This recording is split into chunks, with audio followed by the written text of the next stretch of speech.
Now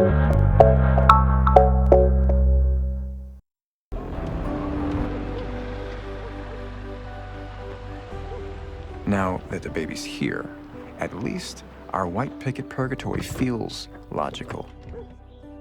We moved to Madre Linda for the schools, after all. When that patented NorCal fog burns off, you can see for miles, miles of nosy neighbors peering suspiciously from behind lawn care equipment and video doorbells. But hey, safest neighborhood in the Golden State. And who wouldn't sell their soul for that?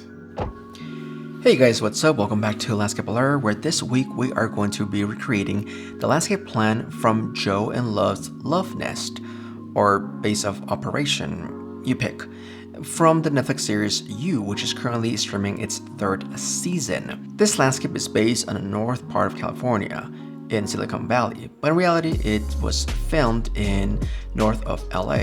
Because the series moves quite so fast and it's not really focused on the landscape, I were able to recognize some of the shrubs, and with that being said, I'm going to be using native plants, from LA. That way you guys can use them if you decide to do so. Keep in mind that this is already a pre-made landscape, so I'm just copying if anything else, with the difference that I'm going to be giving you some names for some trees and shrubs that you can use for the area. One thing I should point out is that I generally don't do this. In fact, this is the first time I'm trying this out. Let me know if this is of your liking.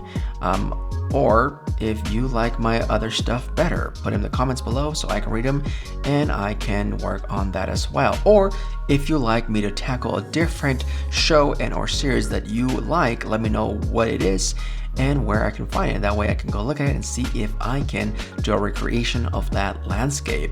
Right, now that we mentioned all that, let's get to work. First, we will have to go on Google Maps and find the house. Keep in mind not to be a creep or a stalker. Don't copy Joe or Love. Okay, that out of the way, and jokes aside, we're going to be getting a sheet size, an architect sheet size of 24 by 36 on the scale of 1 inch equals 10 feet. The reason? Well, if you want to print this out, you could and actually use this as a plan itself. Now keep in mind that every lot can be different, so have all those things in mind if you decide to grab this one and use it for yourself. The ideas will definitely be useful, the sizes maybe not. You may have to adjust them. That is the reason why anytime any designer, even myself, is working on a project, we want to be in the area and kind of see what we are working with.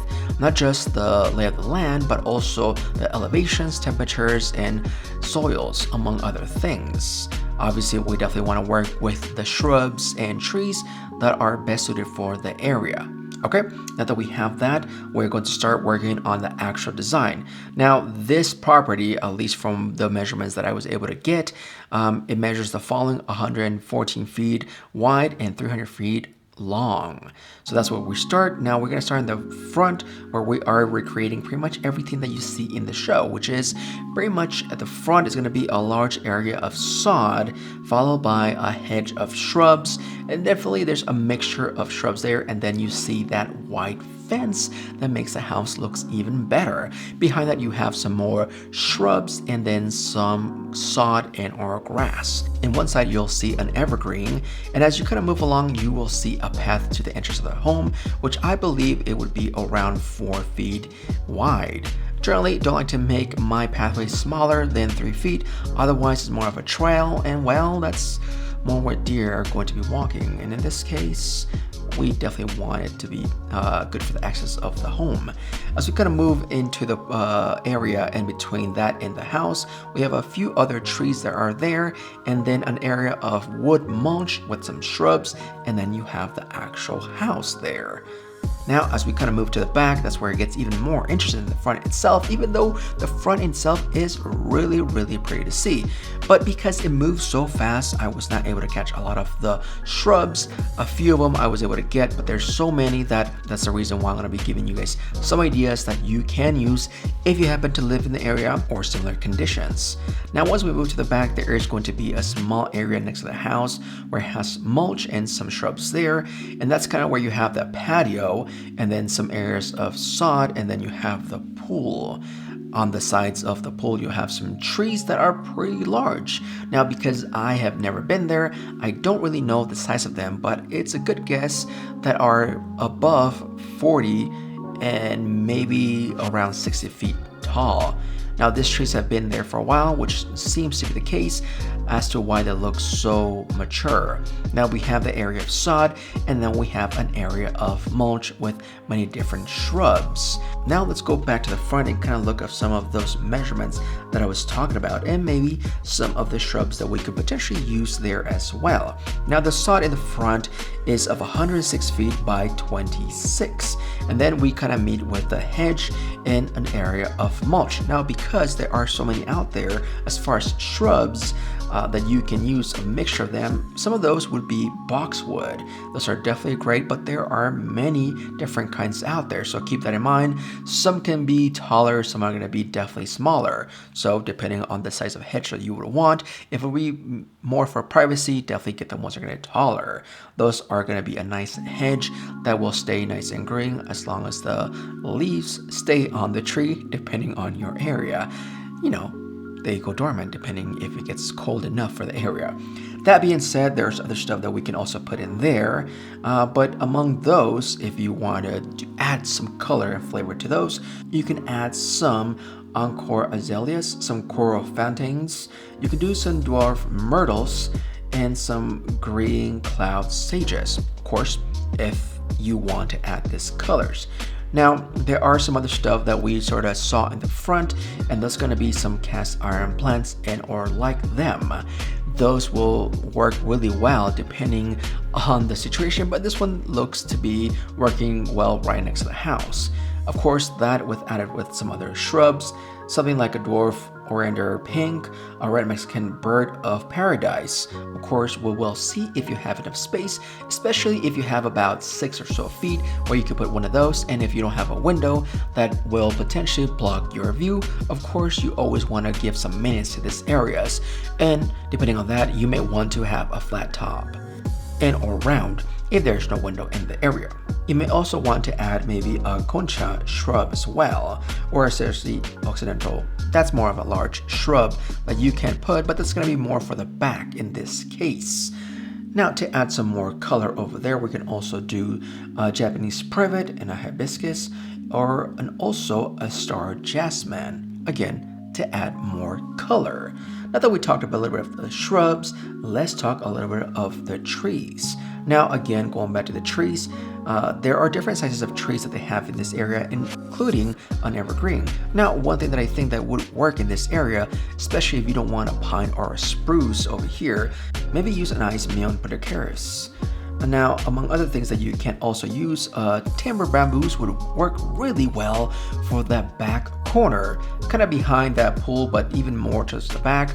I think it would fill in really well if you're into bamboos. If you're not, then obviously there's other stuff that you can also use. Maybe also use some olive trees, at least if you want something to be quite large. And also a valley oak, which is going to be more of a medium tree, kind of small, 10 to 25, I would say. But those are the stuff that I think would work really well for this landscape. Now, there's obviously different measurements over here that we're working with, and if you decide, hey, I want to copy the same pool, well, sure, why not? Do so. The pool roughly about 23 wide by 40 long, and then the backyard as far as the turf about 40 by 60. Keep in mind that this is not a square or rectangle, so there's going to be obviously a lot of curves, which works really well for this one. Now, because I am not able to visit, it's a little hard to kind of have everything really well as far as getting some names for everything, but you can always add more stuff to this. I'm going to be putting right now a list, at least for shrubs, because I did not mention any of those, where you can use some of those depending on where you want to put those. Now, this one's going to work really well in front of the house, especially right next to the entrance and even below the trees. Keep in mind that those, depending on what you want for colors, will be based on one, the color of the house, even what you use for the driveway. If you are wanting to do just like a regular concrete color, which is more of a gray, versus what they have here, which is more of a red color, more like a red orange, if you will, but you know, different colors, different taste.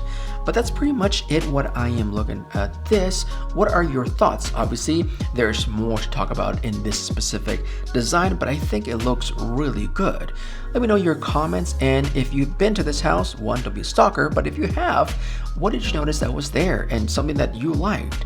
Let me know in the comments, and if you like any of this, let me know. You can always reach at me over at Landscape Allure on Gmail, or you can go to our IG account.